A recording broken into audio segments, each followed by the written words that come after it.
Magandang umaga, ako po si Micaela Richelle David Uton mula sa Grade 9 St. Mark. Ngayong umaga ay tatalakayin natin ang dalawang konsepto ng economics, ang marginal thinking at ang trade-off. Bye!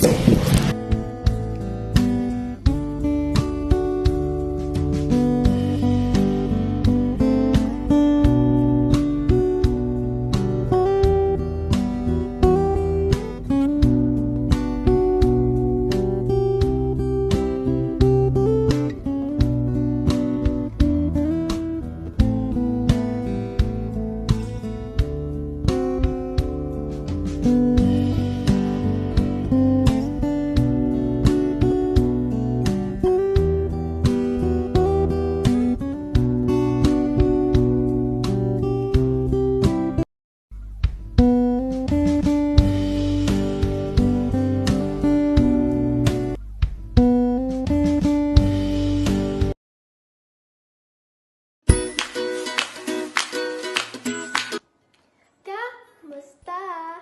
Ha? Handa ka na ba? Kabayang araw sa inyong lahat. Ako si Kenisha Crane C. Mendoza, ang inyong kasama sa pagtuklas ng bagong kaalaman. Ngayon, pag-uusapan natin kung paano nga ba nagagamit ang mga konsepto ng economics sa pang-araw-araw na pamumuhay. Ito ay isang agham panlipunan na kung saan mayroong layunin na pag-aralan ang mga pagkilos at pagsisikap ng mga tao. Ito ay ang pag-aaral kung paano ang mga tao naghahanap buhay, naghahanap ng pagkain at iba pa na pangangailangang materyal. Ito ay naglalaman ng 4 na konsepto. Una ay ang trade-off. Ito ay ang pagpili o pagsasakripisyo ng isang bagay o kapalit ng ibang bagay. Pangalawa ay ang opportunity cost. Ito ay tumutukoy sa halaga ng isang bagay o tinatawag rin na best alternative na handang ipagpalit sa bawat paggawa ng desisyon. Pangatlo ay ang incentives. Ito ay ang pagtugon ng tao batay sa gantimpalang makukuha o parusang matatamo. At ang panghuli ay ang marginalism o tinatawag rin na marginal thinking. Ito ay tumutukoy sa karagdagang benepisyo o benefits at kabawasan sa sakripisyo sa gagawing desisyon. Paano nga ba nagagamit ang mga konsepto ng economics sa araw-araw na pamumuhay? Ako ay magbibigay ng 2 halimbawa gamit ang mga konseptong incentives at marginalism o marginal thinking. Ako ay nasa bahay at naglalaro ng online games. Nang bigla kong naalala na sinabihan ako ng aking nanay na maglinis ng bahay at bilang isang gantimpala, ako ay bibigyan niya ng 50 pesos kapalit nito. Ako ay gumalaw base sa gantimpala na aking makukuha at iyon ay ang tinatawag na incentives. Nagyaya ang mga kaibigan ko na kumain sa labas bukas. Agad akong pumayag, ngunit noong ito ay pinag-isipan ko ng mabuti. Ako ay tumanggi dahil naalala ko na kinakailangan ko palang mag-ipon. Ako ay gumamit ng matalinong pagpasya at iyon ay tinatawag na marginalism or marginal thinking. Ito ay nakakatulong at mahalaga sa pamumuhay ng isang tao dahil ito ay ang galaw ng tao at nagagamit ito upang makapagpasya ang isang tao sa gagawin na desisyon. Dito nagtatapos ang maiksing video na inihandog ko para sa inyo. Sa inyong palagay, paano mo nagagamit ang mga konsepto ng economics sa pang-araw-araw? Muli, ako si Kenisha Crane C. Mendoza, ang inyong kasama sa pagtuklas ng bagong kaalaman. Hanggang sa muli, paalam! Makabayang umaga po, ako po si Ayan Victoria M. Marquez at tatalakayin po natin ngayong araw ang trade-off at ang opportunity cost. Ang trade-off ay ang pagpili o pagsasakripisyo ng isang bagay kapalit ng ibang bagay. Narito ang ilang halimbawa kung paano nagagamit ang trade-off sa pang-araw-araw na pamumuhay. Una, paghahanap buhay at pamilya. Madalas na kailangan nating pagpaligiran sa pagitan ng mas mataas na sweldo at mas maraming oras sa pamilya. Pangalawa, kalusugan at pagkain. Kapag nagsasalita tayo tungkol sa kalusugan, madalas na kailangan nating pagpaligiran sa pagitan ng pagkain na masusustansya at masarap. Ang opportunity cost, halaga ng pagkakataon, ay tumutukoy sa halaga ng bagay o best alternative na handang ipagpalit sa bawat paggawa ng desisyon. Ito ay halaga na ipinapataw sa isang bagay kapalit ng isang bagay para sa pinagpipilian na hindi magkakaugnay ng mga bagay. Narito ang ilang halimbawa. Una, pagpili ng karagdagang gawain. Kapag nagpasya tayo kung anong karagdagang gawain o aktibidad ang susundin, dapat nating isaalang-alang ang opportunity cost. Pangalawa, paggamit ng oras. Ang oras ay isa ring mahalagang isaalang-alang sa opportunity cost. Halimbawa, kung pipiliin nating manood ng TV sa halip na gumawa ng mga gawaing bahay, ang opportunity cost ay isang mahalagang konsepto na dapat intindihin sa bawat desisyon na ginagawa natin. Paano nakakatulong ang mga konsepto ng economics sa pang-araw-araw na pamumuhay ng isang tao? Ang mga konsepto ng economics ay mahalaga para sa mga tao at sa kanilang pamumuhay dahil ito ay nagbibigay ng mahalagang kaalaman at kakayahan na makapagpahanda sa hinaharap. Muli, ako po si Ayan Victoria M. Marquez. Paalam. Makabayang araw po sa inyong lahat. Ako nga po pala si Prince Kyle Pinaliada sa Baitang Siyam ng San Marcos. At ang ating pag-uusapan ngayon ay ang trade-off at economics. Ang una nating tatalakayin ngayon ay ang economics. Ang economics naman ay nagmula sa salitang Griego na oikonomics na hango naman sa salitang oix na pamamahala at namos naman ay tahanan.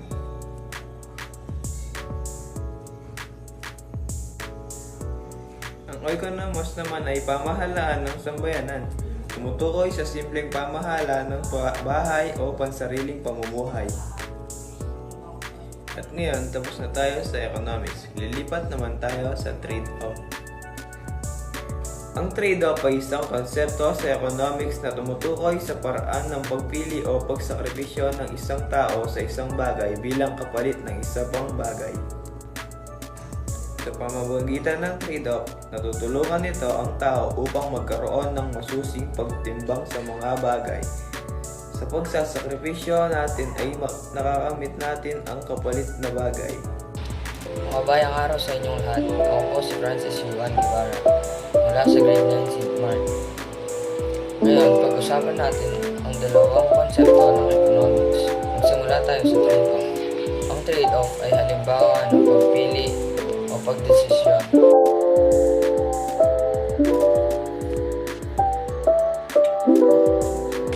Ngayon, pumunta tayo sa ikalawang konsepto, ang marginal thinking. Ang marginal thinking ay tumutukoy sa pagbibigay halaga sa isang bagay. Upang matapos na ang ating vlog, sagutin na natin ang nakahandang tanong. Paano nakakatulong ang konsepto ng economics sa buhay ng isang tao? Upang maging mas produktibo sa pamamagitan ng pag-unawa sa konsepto ng productivity at efficiency, mas nagiging epektibo ang paggamit ng iyong resources at mas maganda mong pagbutihin ang iyong kabuhayan. Yun lamang po. Muli, ako po si Francis Juan Guevara, ang iyong matalik na kaibigan. What's up guys? Kamusta ang buhay-buhay? For today's video, i-share ko lang sa inyo kung paano ko nagagamit ang dalawang konsepto ng economics sa pang-araw-araw kong kabuhayan. Ito ang trade-off at marginal thinking. Ang trade-off ay tumutukoy sa pagsasakripisyo ng bagay kapalit ng isa pang bagay. Halimbawa, ginugol ko ang oras ko sa paghahanda at pag-aaral sa exam kaysa maglaro ng online games upang gumaan ang aking pakiramdam. Ang resulta ay mataas na marka ang bumalik sa akin.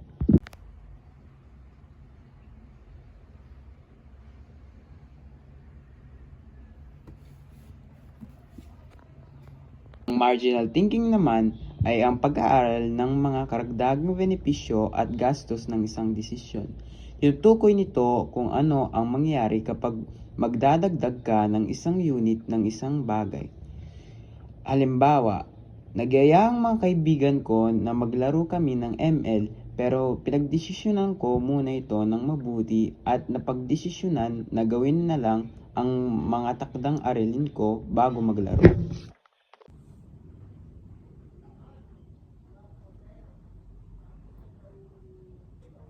And lastly, paano nakakatulong ang konsepto ng economics sa pang-araw-araw na pamumuhay ng isang tao? Para sa akin, natutulungan ako ng konsepto ng economics bilang isang mag-aaral upang masuri ang mga tamang desisyon na gagawin ko at masuri ang mga negatibong desisyon na pumapasok sa aking isip at paano ko ito maiiwasan. Yun lang guys, sana may natutunan kayo sa video na to and peace. Vlogag! Hi mga ka-pretty! This is your girly from Pampanga! So for today's video, gagawa tayo ng panibagong video at ang video gagawin natin ay walang iba kundi paano maisa sa buhay ang trade-off at incentives sa ating pang-araw-araw na pamumuhay. Bago natin ito simulan, intro! Pasok!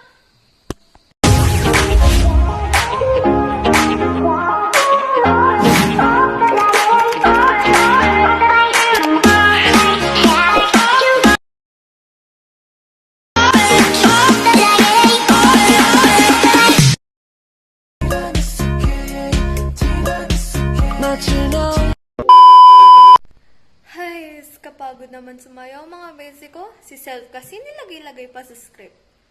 Ano, ako na naman? Hoy, eme ka. So, ayun na nga mga besi ko. Para naman tayo ay maliwanagan, ano nga ba muna ang trade-off? Ang trade-off ay isang konsepto sa economics na tumutukoy sa paraan ng pagpili o pagsasakripisyo ng isang tao sa isang bagay bilang kapalit ng isa pang bagay. Sa pamamagitan ng trade-off, natutulungan nito ang mga tao upang magkaroon ng masusing pagtitimbang sa mga bagay. Ang halimbawa nito ay may isang mag-aaral na nakakaranas ng kahirapan ay may pagkakataon na mag-aral o sumali sa isang part-time job. Kung sakaling piliin niya ang mag-aral ng husto, ito ay maganda dahil mas gaganda pa ang kanyang kinabukasan dito. Ngunit kapag hindi niya pinili ang part-time job, hindi na siya makakapagtrabaho at makakakuha ng mga malalaking kita para siya ay umusad sa kahirapan. Dito, may trade-off sa pagitan ng pag-aaral at kita mula sa trabaho.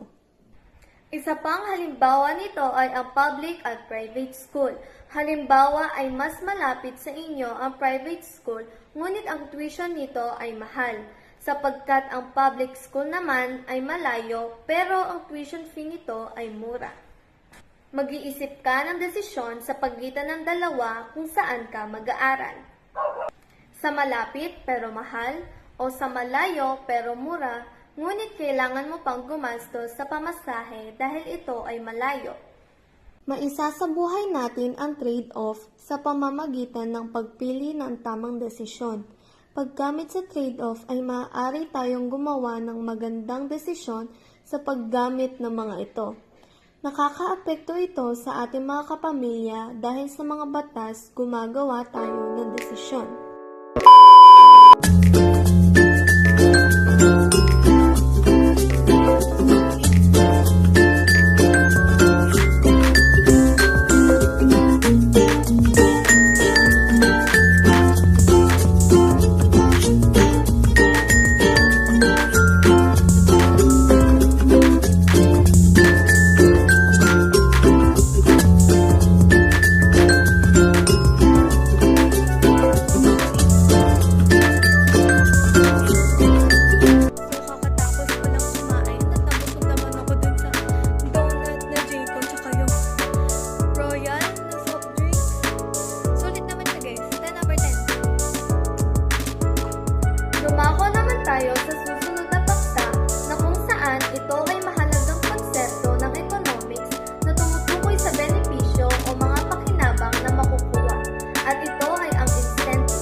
bago ka pa man pumunta sa mall. Maisa sa buhay mo ang incentives dahil ang mga discount ay malaking incentives dahil mahalaga sa mga customer ang makatipid.